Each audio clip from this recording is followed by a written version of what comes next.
नमस्कार। 2024 के चुनाव का बिगुल बज चुका है और क्या है जनता के मन में, क्या है जनता का मूड, ये बड़ा सवाल है। क्या इस बार 400 पार का नारा वाकई में जनता को प्रभावित कर पाएगा या फिर न्याय की गारंटियां जो दी जा रही हैं राहुल गांधी के जरिए या फिर कांग्रेस के जरिए वो प्रभावित करेंगी। यही जानेंगे अपने इस खास कार्यक्रम में कि आखिर क्या है जनता का मिजाज। दरअसल और आज हम जब देहरादून में खड़े हैं तो देहरादून एक ऐसी सीट है, एक ऐसा इलाका है, ऐसा जिला है जिस पर जो दो लोकसभा की जो उत्तराखंड की लोकसभा सीटें हैं उनपे आता है। उत्तराखंड में कुल 5 संसदीय क्षेत्र हैं।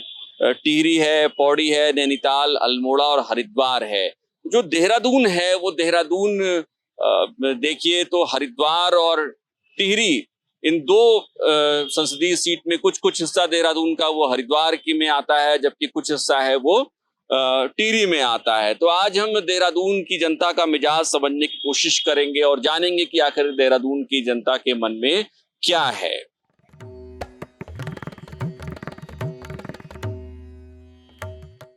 मोदी मोदी आएगा। तो क्यों मोदी मोदी आएगा? काम ठीक कर रहा है। क्या ठीक कर रहा है, कुछ बताइए तो। हाँ, ठीक ही कर रहा है सब।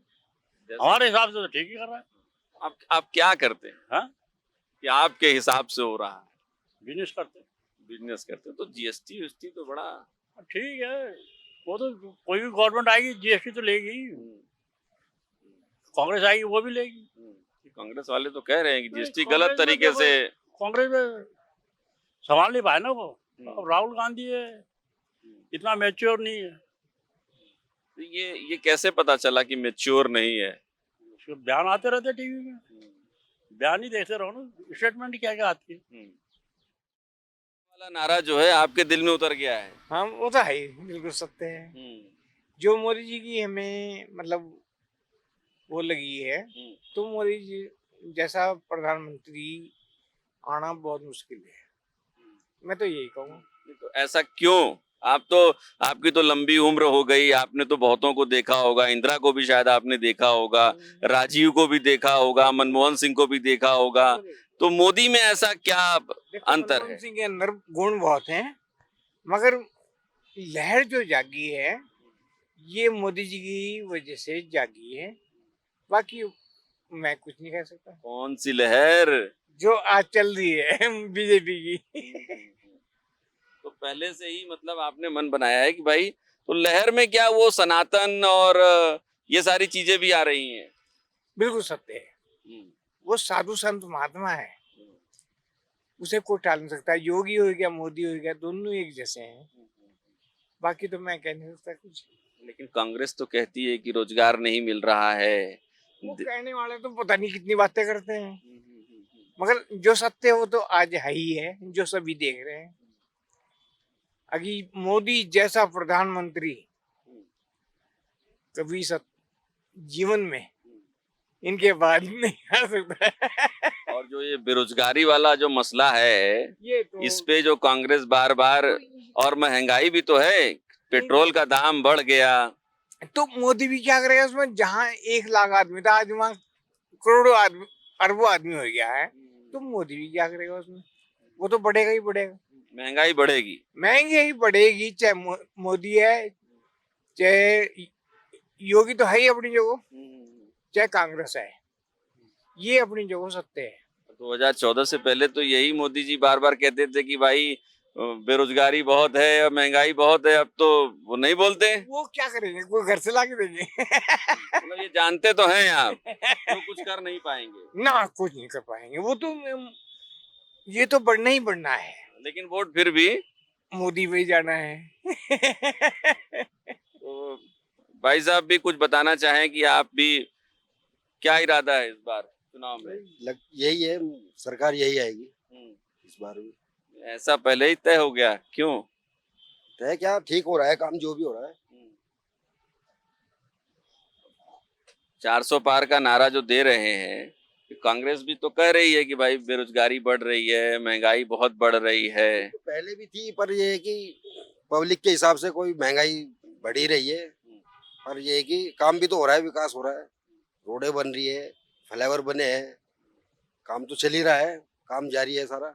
जैसे आपसे अगर पूछा जाए कि मोदी सरकार में आपको कोई ऐसी 2 योजनाएं हो जिससे बहुत फायदा हो गया हो, फायदा तो देखो हो ही रहा है, अब सबको ही दिख रहा है फायदा तो। कोई कोई दो योजनाएं ऐसी कि खूब फायदा हुआ हो। हॉस्पिटल में सारी सुविधा कर रखी है उन्होंने, इलाज फ्री है 5 लाख तक का, और इससे ज्यादा क्या फायदा होगा बताओ भाई। राशन भी बांटी रही है सरकार, ये राशन वाला जो है, ये भी फ्री कर रखा उन्होंने। और तुम्हारा हॉस्पिटल में फ्री कर रखा है, आयुष्मान बना रखा है, उससे फ्री इलाज चल रहे हैं लोगों के। पहले लोगों के पैसे लगते थे भाई, जो गरीब आदमी वो इलाज करा ही नहीं पाता था, ऐसे ही हो जाता था आदमी। तो सुविधा तो बहुत है देखा जाए, और महंगाई तो होनी है। जब महंगाई, अच्छा जो आटा दाल चावल का रेट बढ़ गया उससे भी जनता को सुविधा तो हो रही होगी। सुविधा तो है, सुविधा बहुत से तो ऐसे है जो कंट्रोल से ही चल रहा है, जिनका भी वो कहते रहे कि महंगाई बढ़ गई, महंगाई बढ़ गई। तो महंगाई के हिसाब से तो काम भी बढ़ रहे हैं। फिर पहले 50 रुपए दिहाड़ी थी, आज 500 रुपए है। तो ये एक अहम मसला है कि आप देखिए कि किस तरीके से महंगाई को और जो बेरोजगारी है उस पर बार बार जो 5 किलो का राशन है जो मुफ्त मिल रहा है वो भारी पड़ जाता है। जो इलाज की बात कही जा रही है कि 5 लाख तक का जो इलाज है आयुष्मान कार्ड के तहत जो मिल रहा है वो भारी पड़ जा रहा है। तो एक तरीके से आप समझिए कि ये डिसीजन मेकर हो जाते हैं जब लोग, और इन पे आते हैं तो डिसीजन इन चीजों को लेकर करते हैं। और कांग्रेस बार बार ये कहती है कि बेरोजगारी का मसला हो, चाहे आप देखिए कि महंगाई का मसला हो, वो जनता को इफेक्ट तो कर रहे हैं, जनता जान रही है, उसको समझ भी रही है। लेकिन उसके बाद जब वो वोट देने जाती है तो क्या सोचती है वो आपको सामने दिख रहा है। इसी तरीके से कुछ और लोगों से भी बातचीत करने की कोशिश करेंगे, मिजाज जानेंगे कि ये जब 2 सीटें हैं जो टिहरी और हरिद्वार सीटें हैं, तो देहरादून में चूंकि आप देखेंगे तो आपको अभी तक चुनाव बहुत ज्यादा लड़ता हुआ कोई दिखाई नहीं देगा, क्योंकि टिहरी में जो कैंडिडेट हैं माला राज्य लक्ष्मी शाह हैं और वहां पे जोत सिंह गुनसोला कांग्रेस से हैं, माला राज्य लक्ष्मी शाह बीजेपी से हैं। तो जो प्रमुख टक्कर है इन दोनों के बीच में ही है। हरिद्वार में हरीश रावत के बेटे वीरेंद्र रावत हैं, कांग्रेस की टिकट पर लड़ रहे हैं, और जबकि त्रिवेंद्र सिंह रावत बीजेपी के टिकट पर लड़ रहे हैं। 5 सीटें हमने आपको जैसा पहले ही बताया कि 5 सीटें फिलहाल बीजेपी के पास 2019 के चुनाव में आई थी। तो ये देहरादून में चुनाव को आप महसूस करना चाहेंगे तो बड़ा मुश्किल होगा, लेकिन फिर भी लोगों की एक पॉलिटिकल आइडियोलॉजी तो होती ही है, और हम यही कोशिश कर रहे हैं कि लोगों से जानने की का प्रयास करें कि आखिर वो चुनाव क्या सोचकर अपना वोट जब जाएंगे चुनाव में 19 अप्रैल को, तो क्या सोचकर वो वोट देंगे अपना। तो कुछ और लोगों की राय लेने की कोशिश करते हैं, चलिए। तो चर्चाओं का दौर लगातार जारी है और हम लोगों से समझने की कोशिश कर रहे हैं कि आखिर इन चुनाव में बहुत सारे लोग यहाँ बैठे हुए हैं, उनसे समझने की कोशिश करते हैं। आइए जरा इनसे पूछते हैं कि इस बार 400 पार है या फिर कांग्रेस का जो नारा है, कि क्या इरादा है इस बार चुनाव में? मोदी का बीजेपी। क्यों, ऐसा क्यों? ऐसा इसलिए कि मोदी जी ने अच्छे काम करे।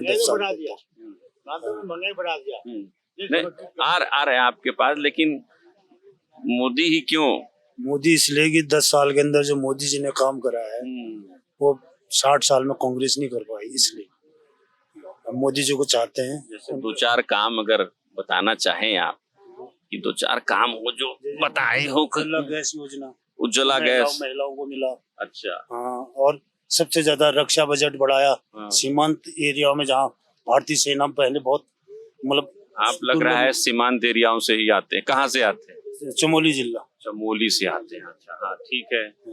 सीमांत इलाकों में काम हुआ है। काम हुआ, सड़कों का जाल बिछा है। बेसिक सामरिक महत्व वाले जो क्षेत्र है, सेना की पहुंच वहां तक अच्छी खासी है।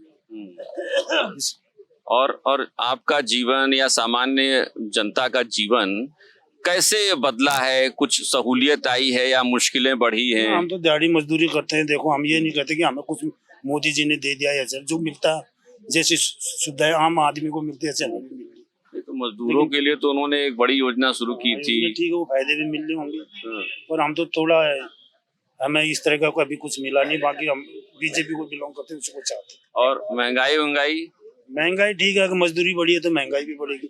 पहले दिहाड़ी 200-300 होती थी, आज 600 रुपए भी मिलती है, कहीं 800-1000 भी मिलती है। तो उस हिसाब से महंगाई भी बढ़ी है। महंगाई तो कांग्रेस के टाइम में भी बढ़ती है यहाँ। अब काम मिल रहा है, काम मिल रहा, मजदूरी करते हैं, दिहाड़ी मजदूरी। तो मिल जाता है आराम से। हाँ जी, हाँ जी, हाँ जी। और सरकारी सुविधा कोई और जो दिहाड़ी मजदूरों के लिए ना हो, ना, जो अभी मिल ऐसा रही कुछ हो? ना ऐसा कुछ नहीं। तो ये बड़ी बात है। देखिए कि आप भी कुछ बोलना चाह रहे थे, महंगाई। तो ये बड़ी बातें हैं कि देखिए महंगाई की बात तो सभी मान रहे हैं, लेकिन चमोली से आते हैं। भाई साहब, क्या नाम है आपका? मोहन सिंह जी चमोली से आते हैं और सीमांत इलाकों की बात कर रहे हैं। दरअसल जो उत्तराखंड है उसमें आप देखेंगे तो बड़ा हिस्सा है, जैसे चमोली का हिस्सा है वो बड़ा सीमांत है, चीन सीमा से लगा हुआ है। तो वहां के लोगों के लिए ये एक बड़ा मसला होता था कि जो रोड कनेक्टिविटी होती थी वो रोड कनेक्टिविटी प्रॉपर नहीं होती थी। और भी कुछ लोग हैं हमारे साथ, इनसे जानने की कोशिश करेंगे। भाई गुप्ता जी, आपका नाम बड़ा सुन रहे हैं, इस बार क्या है इरादा? वैसे इरादा तो वही है जो हम बीजेपी से जुड़े हुए हैं, बीजेपी आने चाहिए। आप बीजेपी से जुड़े हैं, मतलब कैसे जुड़े हैं? वो हम तो हमारे पुश्तैनी, हमारे बाप दादा सब बीजेपी से थे, तो हम बीजेपी से जुड़े हैं। बीजेपी पार्टी अच्छी पार्टी है, और मोदी जी ने जो भी विकास किया है भारत में, बहुत अच्छा विकास किया है, और इस नेतृत्व में उन्हें बढ़िया वोट मिलेंगे। अब की बार मोदी 400 पार। तो विकास तो आखिर 60 साल से कांग्रेस भी कर ही रही थी। नहीं, विकास तो होता है, पर मोदी जी ने हर वर्ग के लिए सोचा है। अब एक वर्ग रह गया जो निम्न वर्ग होता है, नीचे से, उनके बारे में भी सोचना चाहिए, जो डेली कमाने खाते हैं। और महंगाई इतनी हो रही है तो क्या करेगा बंदा। आपके तो साथी हैं, कह रहे हैं दिहाड़ी मजदूर हैं, लेकिन बहुत अच्छा है। हाँ, आप कह रहे हैं कि नहीं, थोड़ा सोचना चाहिए। निम्न वर्ग का जो डेली कमाते खाते हैं उनके लिए थोड़ा महंगाई हो रहा है, बस। बाकी ठीक है सब, और कोई दिक्कत नहीं है। बाकी और कोई दिक्कत नहीं है। तो ये देखिए कि जो सीमांत इलाके हैं और जो दिहाड़ी मजदूर हैं उनके लिए भी एक बड़ी बात होती है कि सरकार की तक जो उनकी पहुंच होनी चाहिए, सरकार की जो योजनाएं हैं उन तक पहुंचनी चाहिए, उसको लेकर। हालांकि कई अपने अपने तरीके के विचार हैं दिहाड़ी मजदूरों को लेकर, अभी भी सवाल उठ रहे हैं कि किस तरीके से आखिर उनको खुद लोग बता रहे हैं कि उनके बारे में भी अब सरकारों को सोचना चाहिए। हालांकि फिर भी लोगों का अपना जनमत चल रहा है। कुछ और लोग हमारे साथ हैं, उनसे जानने की कोशिश करते हैं कि आखिर चुनाव में क्या सोचकर वो वोट देते हैं, चुनाव में किस तरीके से इलेक्शन में वो जाएंगे तो वोट देंगे, और क्या उनके सामने मुद्दे होंगे। क्या नाम है आपका? जी, उमेश नोटियाल जी, क्या सोचे हैं इस बार चुनाव में? क्या सोचना है सर, बीजेपी अच्छी पार्टी है, दिख रहा है, बस वही सोच रहे हैं कि बीजेपी ही ठीक है। तो आपका वोट कहाँ पड़ता है? हमारा कैंट में पड़ता है सर। कैंट में पड़ता है, मतलब आपका जो है जी, टिहरी वाले इलाके में आता होगा। जी, तो माला राज्य लक्ष्मी शाह बहुत अच्छा लड़ रही हैं, आपको लग रहा है? हाँ जी, हाँ जी, जी। तो टिहरी पे तो एक और उम्मीदवार इस बार खड़ा है, निर्दलीय। कौन सा? बॉबी पवार का नाम बॉबी सुने? पवार, हाँ जी, हाँ जी, हाँ जी। नहीं सर, इतना तो नहीं जानते उनके बारे में। माला जो लक्ष्मी शाह है तो काफी पुरानी है। तो ये माला राज्य लक्ष्मी शाह को लेकर जो एक अवधारणा है कि भाई वो राजघराने से आती हैं, तो राजघराने के प्रति बड़ी आस्था है लोगों की। तो टिहरी राजघराना उत्तराखंड में बहुत उसकी मान्यता है। तो क्या ये मान्यता भी बहुत हद तक सहयोग करती है चुनाव जीत कर आने में? हाँ जी, क्योंकि असल में टिहरी ही एक ऐसा गढ़वाल है जहाँ पे मतलब ये राज प्रथा चली आई है पहले से। अच्छा। तो काफी फर्क पड़ता है उससे कि कुछ अच्छे वोट जो हैं काफी हद तक पड़ेंगे उनको, क्योंकि मैं खुद ही, हम लोग ब्राह्मण हैं जी, तो हमें खुद ही ये चीज पता है, जो हमारे पापा लोगों ने हमें बताया कि इस राजघराने का काफी फर्क पड़ता है।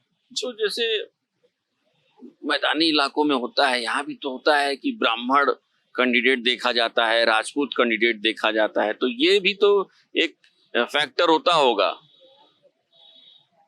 इस बारे में तो नहीं कुछ कह सकते। ऐसा नहीं सोचा जाता है, मतलब आपकी पॉलिटिकल आइडियोलॉजी में ये नहीं आता है कि भाई आप किस तरीके से देखते हैं।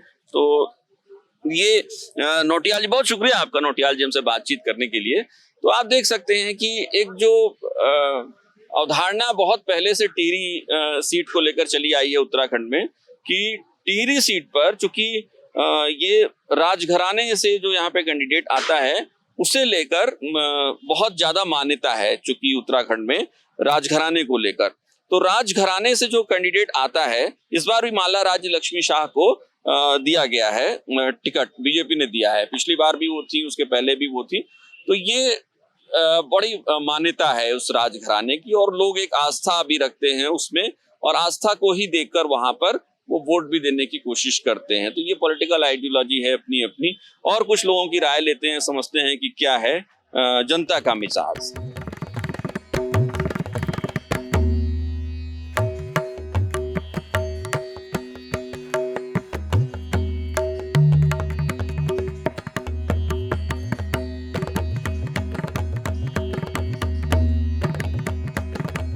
कहाँ के आप रहने वाले हैं? मैं हिमाचल से हूँ। हिमाचल से। हाँ जी। तो उत्तराखंड आना कुछ खास वजह से?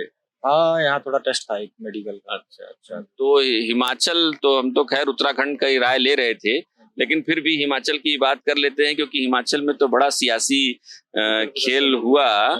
तो हिमाचल में भी लहर किसकी है? लहर है नहीं है?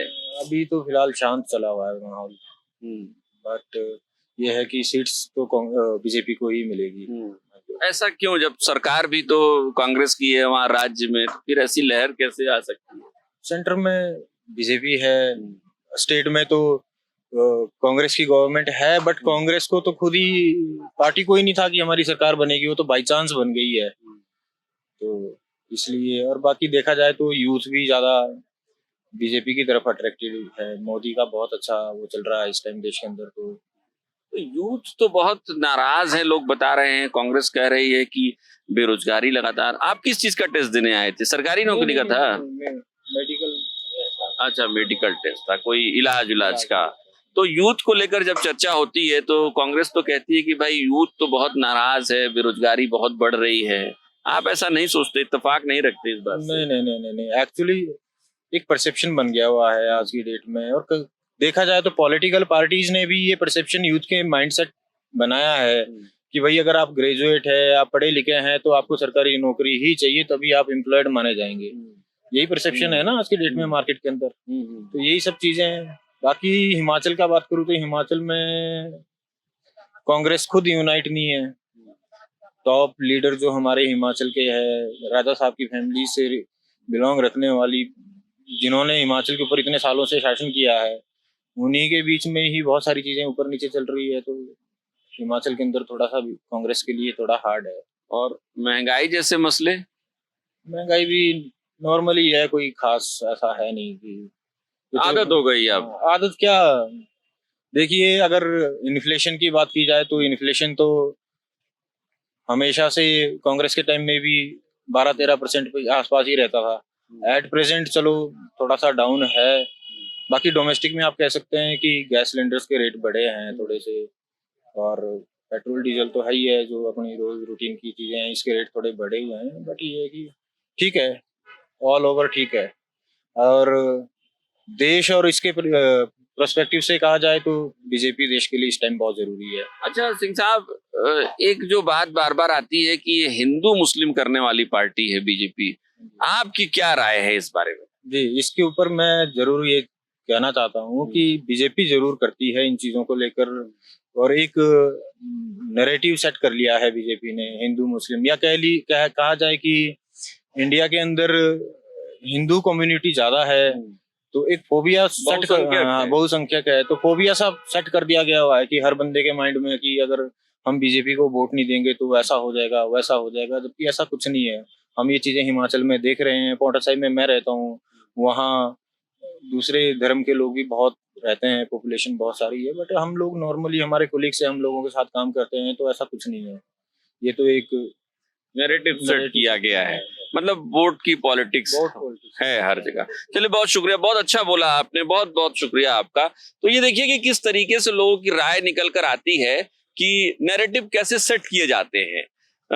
पढ़े लिखे हैं सिंह साहब, हिमाचल से आते हैं, हालांकि उनसे मुलाकात देहरादून में हो गई तो हमने उनसे भी राय ले ली, लेकिन जो उन्होंने बेहद मार्के की बात बोली कि एक नैरेटिव सेट किया जाता है, शायद ये ऐसा नहीं है कि बीजेपी ही करती हो। हमने उनसे सवाल नहीं पूछा, ये हमारी भी गलती है, उनसे हम साथ पूछते कि शायद कांग्रेस भी ऐसा करती रही होगी किसी खास धर्म को लेकर, लेकिन एक नैरेटिव तो सेट होता है और वोट की पॉलिटिक्स हर जगह होती है। कुछ और लोगों की राय जानने की कोशिश करते हैं, चलिए। कंपटीशन इज मस्ट, ये तो है ना, होना चाहिए। कंपटीशन तो बहुत जरूरी है, बगैर कंपटीशन के कुछ नहीं। डेमोक्रेसी में जरूरी है ये, बहुत जरूरी है, और डेमोक्रेसी हेल्दी होनी चाहिए। आप क्रिटिसिज्म करें किसी उनके काम पे, ना कि किसी पर्सनल कटाक्ष करें, है ना, वो नहीं। कमियां तो सब में है। हो रहा है ऐसा पर्सनल कटाक्ष जो आप कह रहे व्यक्तिगत, मेरे का व्यक्तिगत कटाक्ष ही होता है, अपोजिशन तो वही कर रहा है ना। घर वाले कर रहे हैं कि नहीं? उधर वाले को तो मैंने कभी नहीं देखा कि कभी मोदी ने किसी को बुरा कहा हो। वो गर्लफ्रेंड वाला और विधवा के खाते में जाते थे, किस विधवा में, वो भी तो था थोड़ा। देखिए वो जो हमारी संस्कृति के हिसाब से भी गलत है, वो भी गलत है, वो भी गलत। हाँ वो भी गलत है। पर जो होना चाहिए वो बढ़िया, अगर काम अच्छा कर रही है गवर्नमेंट तो उसको सराहना भी चाहिए कि आपने अच्छा किया। मेरा विचार है वो ये है कि जब कोई गवर्नमेंट, थोड़ा इधर आ जाइए बाबूजी, थोड़ा ऐसे आ जाइए। हाँ। मेरा विचार ये है, जब कोई गवर्नमेंट प्लानिंग करती किसी काम के लिए कि हमें ये काम करना है, मैं चाहता हूँ उसमें पहले विपक्ष को पूछो, भाई हम ये करना चाह रहे हैं, आप बताइए आपके बारे में, इस प्लानिंग के बारे में आपका क्या ख्याल है, आप कैसे इसको करना चाहते हैं। ये तो बड़ी आइडियल स्थिति है जिसको आप बता रहे हैं। डेमोक्रेसी में आमतौर पर ऐसा होता नहीं है, होता नहीं, होना चाहिए ना। तो हम कितनी दूर चले जाएंगे अगर ये हो। अगर मैं पक्ष में हूँ, मैं कह रहा हूँ मैं ये चीज बनाना चाहता हूँ और आपसे पूछ लूं भैया मैं ये बनाना चाहता हूँ, आप बताइए, आप इसका एस्टिमेट दीजिए, आप बताइए आप किस तरीके से बनाएंगे, कैसे करेंगे, आपके व्यूज भी लेने चाहिए। अगर मेरे को उसमें कुछ बदलाव करना है, कमियां हैं मेरे में भी कमियां हो सकती है, अगर मेरे में कमी तो मैं सुधार लूंगा, वो चीज अच्छी बनेगी, दो की राय में अच्छी चीज बनेगी। और ये एक बहुत जरूरी चीज है, वो हम करते नहीं है। बोल रहे हैं हम अपनी मर्जी से करते हैं, हमने कहीं फ्लाईओवर बनाने हैं तो बना दिए, हमने अपनी मर्जी से बना दिए। अभी अपोजिशन वालों से भी पूछ लो यार यहाँ जरूरत है या नहीं है ना, मान लो जरूरत नहीं है तो उसको बनाने की क्या आवश्यकता है, और कहीं पैसा लगेगा वो बाद में बन जाएगा। तो क्या लग रहा है कि कौन अच्छा है, किसका अच्छा था, पहले अच्छा था अब अच्छा है? अच्छे तो मेरे हिसाब से एक तो वो थे, क्या नाम, इंदिरा है, राजीव है, मनमोहन है, राजीव नहीं, आप उनका नाम भूल रहे हैं। एक तो अटल जी से पहले वो कांग्रेस में थे जिनकी डेथ रशिया में जाके हुई थी, लाल बहादुर शास्त्री जी करना तो चाह रहे हैं। एक ही करेक्टर वाले लगे मुझे, ये करेक्टर वाले लगे, और उनमें मुझे खामियां बहुत लगती हैं। मैं तो इंसान तो खामियों का पुतला है, तो खामियां होनी नहीं चाहिए ना, कम पुतले में कम खामियां हो तो ज्यादा अच्छा लगेगा ना, सुंदर लगेगा।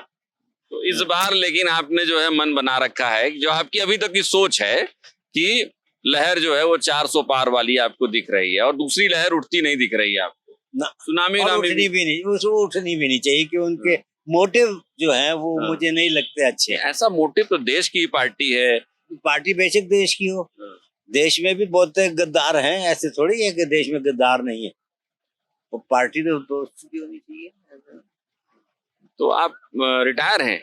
मैं तो रिटायर हुए 15-20 साल हो गए। अरे बड़ा लंबा समय हो, कहाँ थे? 82 साल का हूँ। कहाँ थे कार्यरत आप?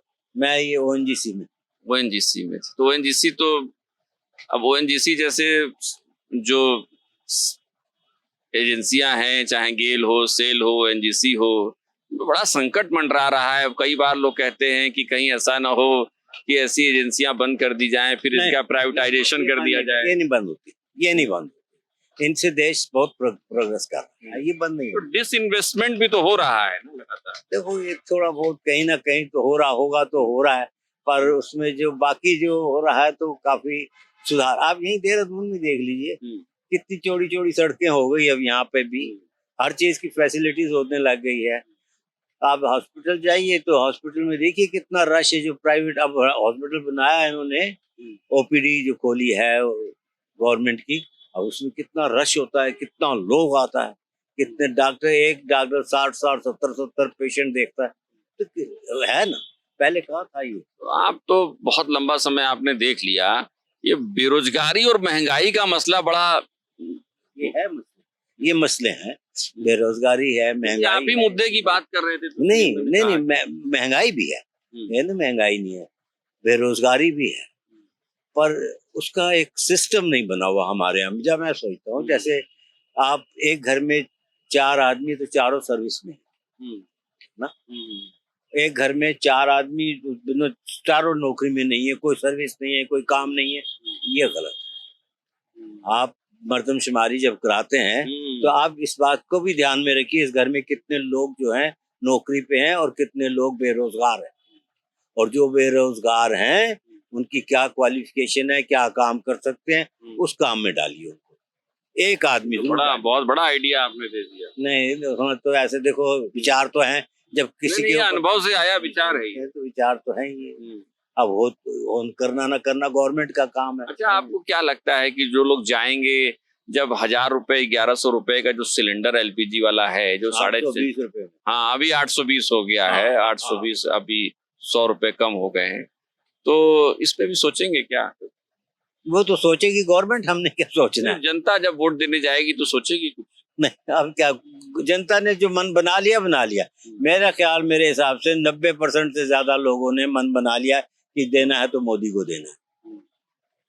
वो इससे ये फ्री हो जाएगा, वो फ्री हो जाएगा, उस पर अब जनता नहीं जाती, बहुत संभल गई जनता इस बात को। बहुत बहुत शुक्रिया आपका हमसे बातचीत करने के लिए। आपका शुभ नाम? ML गुप्ता जी, बहुत बहुत शुक्रिया आपका हमसे बातचीत करने के लिए। तो ये लोगों की राय देखिए, वो सामने आ रही है कि काम हुआ है। डिसइन्वेस्टमेंट की बात वो खुद मान रहे हैं, लेकिन उसको काउंटर भी कर रहे हैं कि देखिए थोड़ा बहुत तो चलता रहता है। ONGC जैसे संगठन, ONGC जैसी संस्था से रिटायर्ड हैं वो, लेकिन उसके बावजूद देखिए कि डिसइन्वेस्टमेंट की जो बात है, बेरोजगारी का मसला है, उसको मान रहे हैं, महंगाई का मसला है, वो मान रहे हैं।